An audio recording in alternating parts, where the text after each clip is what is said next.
Hi. ஏன் படிக்கணும் அப்படின்னு சொல்லிட்டு ஆசைப்படுவாங்க. ஈவினிங்கும் இன்க்ளூட். பட் நமக்கு படிக்கணும் அப்படின்னு சொன்னோன்னா முதல் கேள்வி, நான் தான் நல்லா படிக்கிறேன் ஆனால் எனக்கு மார்க் வர மாட்டேங்குது அப்படின்னு ஒன்று இருக்கும். Included my self.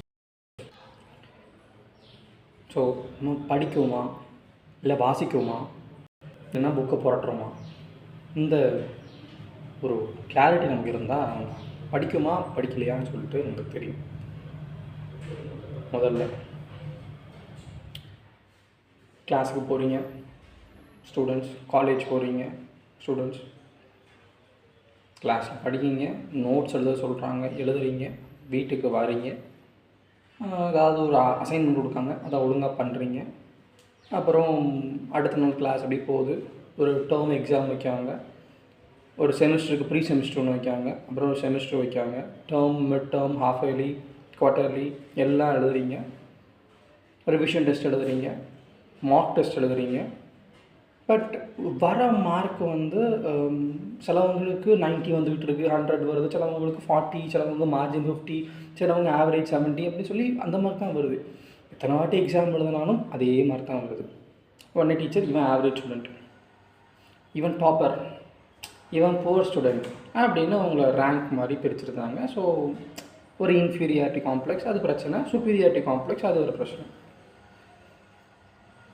ஓகே, சிலவங்க என்ன சொல்லுவாங்கன்னா எக்ஸ்ப்ளனேஷன், அவன் நல்லா படிக்கான், நீ படிக்க மாட்டேங்க.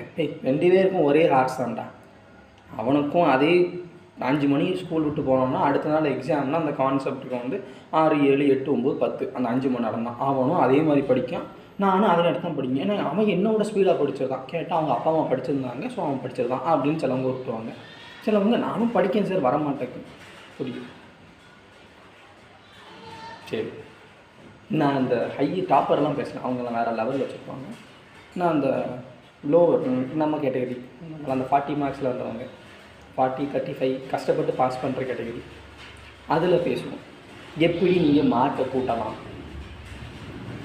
உங்கள் டீச்சர்ஸை சொல்லியிருப்பாங்க கீவேர்ட்ஸ் எழுதுனா மார்க் கொடுத்துருவேன் அப்படிம்பாங்க. அந்த கீவேர்ட்ஸ் இவங்க கொண்டு வரல சார், நம்ம சார் நான் கொடுப்பேன் அப்படிம்பாங்க.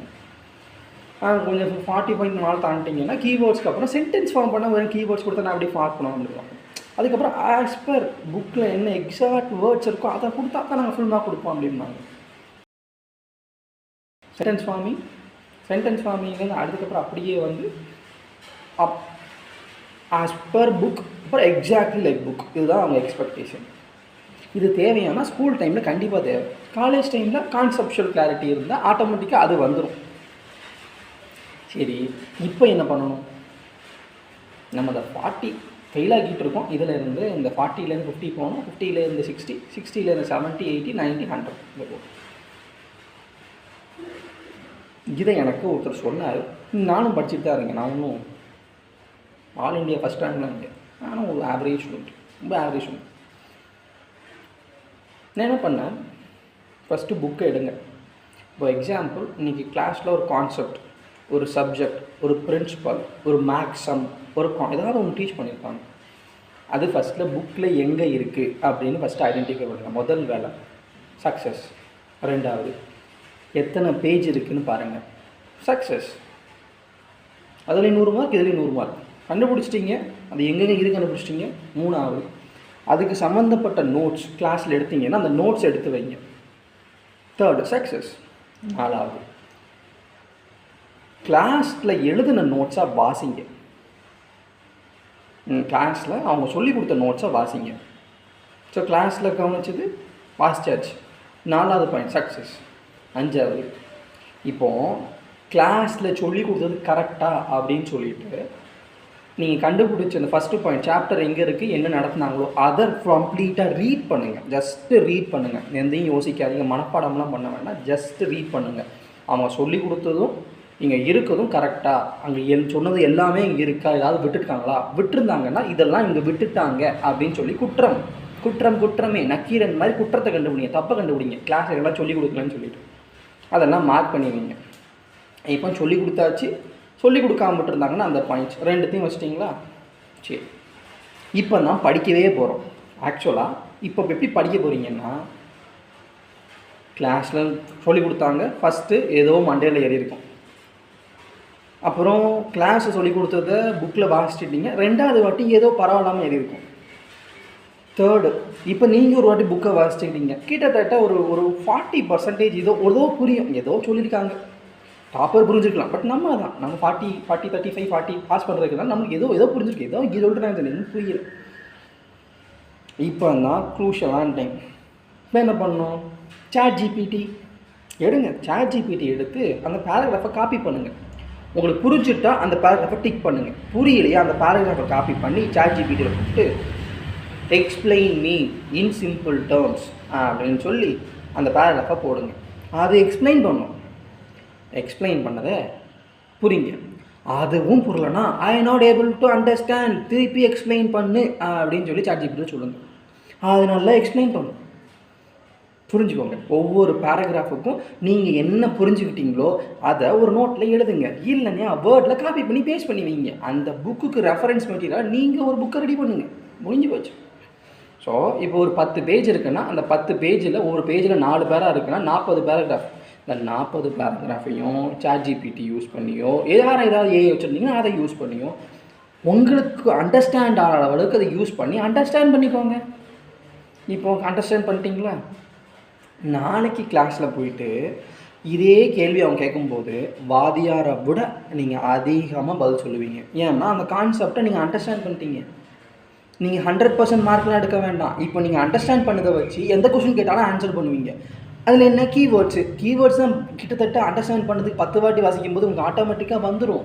அப்படியும் வரமாட்டேக்கா ஒன்றும் இல்லை. ஒவ்வொரு பேராகிராஃப்லேயும் ஹெட்லைன்னு ஒன்று இருக்கும். அந்த ஹெட்லைன் எழுதி வச்சுக்கோங்க. அந்த ஹெட்லைனு கீழே ஒரு இம்பார்ட்டன்ட் சொல்லிட்டு ரெட் கலரோ க்ரீன் கலரோ ஹைலைட் பண்ணியிருப்பாங்க. அந்த வேர்ட்ஸ் ஹைலைட் பண்ணியிருப்பாங்க. அதை தனியாக எழுதி வைங்க. ஸோ அந்த ஹெட்லைனு கீழே அந்த 4 கீவேர்ட்ஸ், அந்த கீவேர்ட்ஸை திருப்பி சொல்லி பாருங்கள்.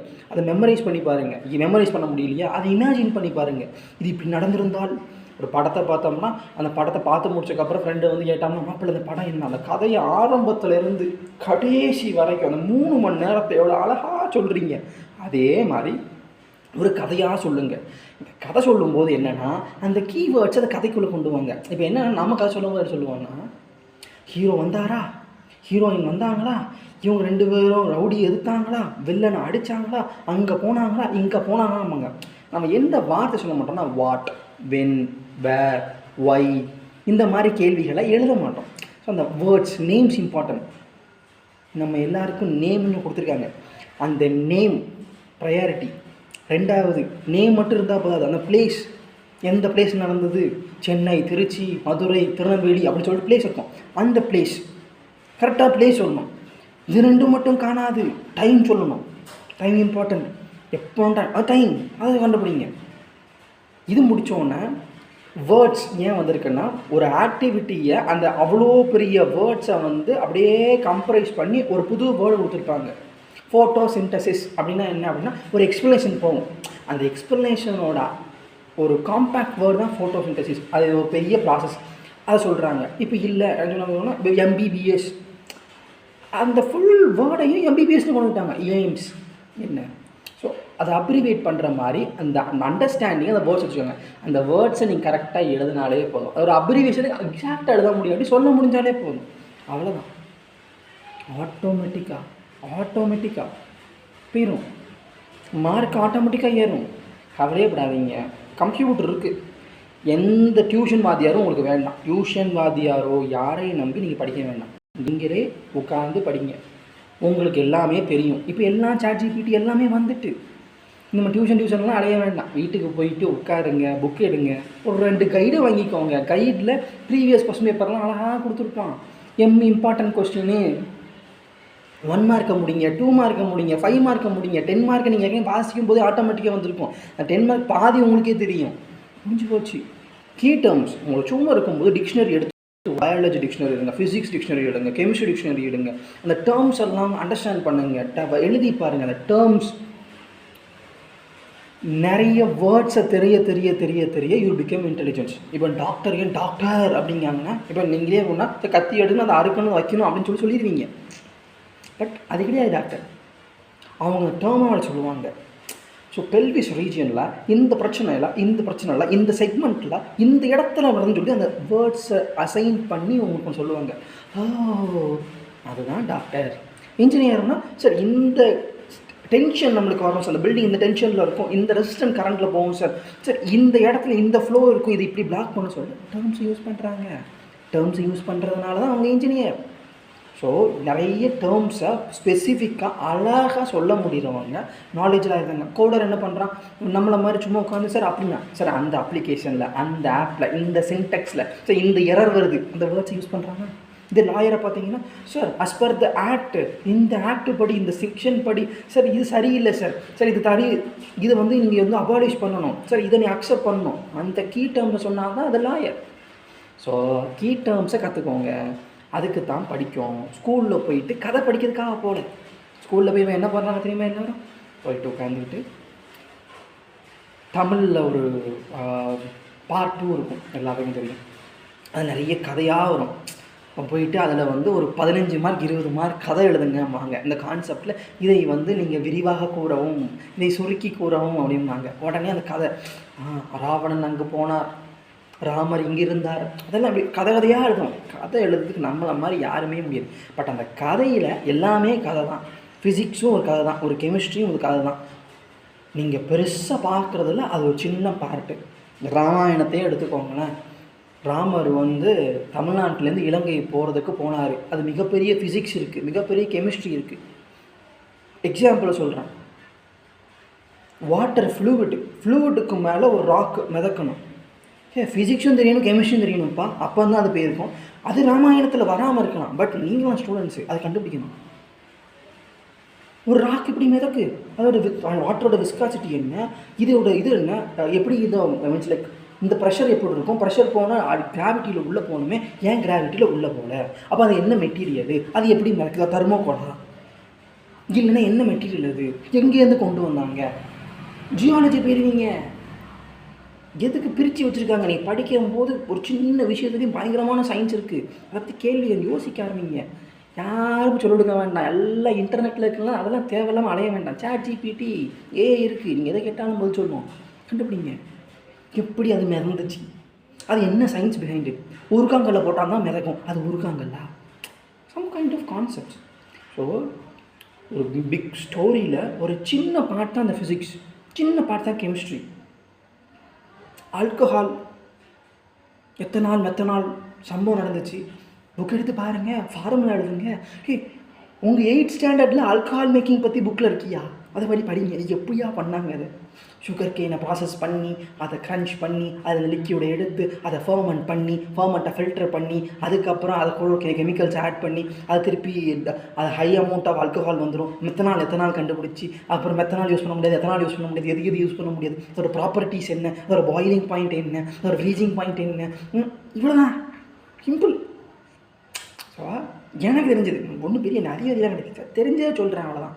ஸோ தெரிஞ்சுதான் என்னாலே இவ்வளோ சொல்ல முடியுதுன்னா உங்களால் சூப்பராக சொல்ல முடியும். ஸோ இவ்வளோ தான், ஜாலியாக படிங்க. எல்லாத்துக்கு பின்னாடியும் ஒரு பெரிய கதை இருக்குது, எல்லாத்துக்கும் பின்னாடியும் மிகப்பெரிய எக்கனாமி இருக்குது. நீங்கள் படிக்கிறது எல்லாத்துக்கும் மிகப்பெரிய எக்கனாமி இருக்குது. எக்ஸாம்பிள் ஒன்று சொல்கிறேன். இந்த ஆல்கஹால் லிக்கர் ஃபேக்ட்ரி வந்து தமிழ்நாட்டில் எத்தனை 1000 கோடி வருமானம் வருது. அதே மேனுஃபேக்சர் ப்ராசஸை நீங்கள் புக்கில் வந்து படிச்சிட்டிங்கன்னா மேனுஃபேக்சர் நீங்கள் பண்ணிங்கன்னா ஒன்றும் பிரச்சனை கிடையாது. கவர்மெண்ட்டில் வந்து தடலாம் கிடையாதுங்க, பெர்மிஷன் மட்டும்தான் ஆகும். தமிழ்நாட்டில் மேனுஃபேக்சர் பண்ண முடியாது, அவ்வளோதான். கோவாவில் பண்ணிக்கலாம், ஆந்திராவில் பண்ணிக்கலாம், all over India you can purchase. இல்லைன்னா இதே ஃபார்முலா கொண்டு போயிட்டு ஃபாரின் கண்ட்ரீஸில் வெயிட்டிங், ஃபாரின் கண்ட்ரீஸில் லீகல், கலிஃபோர்னியா போயிட்டு நீங்கள் பண்ணிக்கலாம். சிம்பிள். தெரிஞ்சுக்கிட்டால் எங்கேனாலும் அப்ளை பண்ணிக்கலாம். நம்ம ஊரில் அப்ளை பண்ண அவசியமே கிடையாது. அதை பேட்டன் பண்ணிட்டு எவனும் அதை பண்ண முடியாது. சிம்பிள். பேட்டன்ட்டை வச்சுக்கோங்க, அது மாதிரி கண்டுபிடிங்க, படிங்க. எதுக்கு படிக்கணும்னு தெரிஞ்சு படிங்க. எல்லாரும் படிக்கலாம், மார்க் எடுக்கலன்னா லைஃபே கிடையாதுலாம் கிடையாது. Life moves on. நீங்களும் படிங்க, படித்தா முடியும், என்னாலே முடியும். நான் பாஸே அவங்க ரொம்ப சாதாரண பையன், ஏதோ கொஞ்சமாக படித்து ஏதோ நான் கொஞ்சம் வந்திருக்கேன், நிறைய போக வேண்டியிருக்கு. பட் ஒரு ஒரு ஃபெயிலாகிற ஸ்டூடெண்ட்டோட வழி எனக்கு தெரியும். நானும் ஃபெயிலாகிருக்கேன், நிறைய வாட்டி ஃபெயிலாகிருக்கேன். ரொம்ப கம்மியான மார்க்லாம் எடுத்திருக்கேன், கேவலப்பட்டிருக்கேன், நான் துக்கப்பட்டிருக்கேன், துயரப்பட்டிருக்கேன், கஷ்டப்பட்டிருக்கேன், கவலைப்பட்டிருக்கேன், எல்லாம் பட்டிருக்கேன். இருந்தாலும் என்னோடய அருமை சகோதரர்களே, சகோதரிகளே, இந்த பிரச்சனையை ஈஸியாக ஃபேஸ் பண்ணிக்கலாம். ChatGPT நம்மளை காப்பாற்றும். நல்லா படிங்க, புதுசாக கற்பனை பண்ணுங்கள், எந்த ஆனும் படிங்க. எல்லாத்துக்கு முன்னாடி சயின்ஸ் இருக்குது, ஃபிசிக்ஸ் இருக்குது, கெமிஸ்ட்ரி இருக்குது, மேக்ஸ் இருக்குது, எல்லாம் இருக்குது. அதை இவங்க துண்டு துண்டாக வச்சுருக்கானுங்க. நீங்கள் எல்லாத்தையும் ஒன்றா சேர்த்து படிச்சிங்கன்னா இது அற்புதமான ஒரு கலை. டேக் கேர், பாய் பாய் பாய். நாளை சந்திப்போம்.